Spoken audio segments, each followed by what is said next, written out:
বিথিদা অনেকটি কথা বলেছে। বাউল আসর হলে আল্লাহর আউলিয়ার দরবারে যদি আমাদের এই গানটা হয়, আমাদের সর্বপ্রথম জাতীয় সঙ্গীত থাকে বন্দনা গান।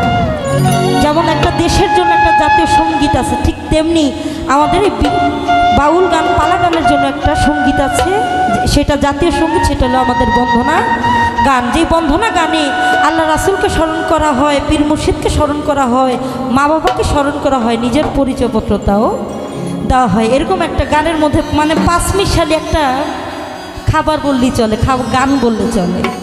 তো অতি সুন্দর করে করলেন।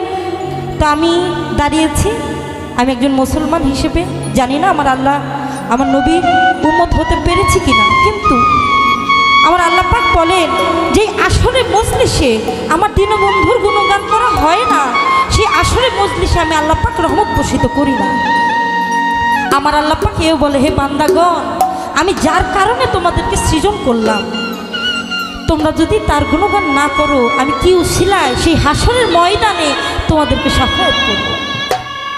আমার আল্লাহকে সবাই ভালোবাসতেন, আমার আল্লাহকে ঈসা নবী ভালোবাসতেন, ইব্রাহিম নবী ভালোবাসতেন, মুসা নবী ভালোবাসতেন, কিন্তু একমাত্র আমার আল্লাহ জিন্নাকে বলেছিলেন আমি মোহাম্মদকে ভালোবাসি। সবাই একটু বলি সুবহানাল্লাহ।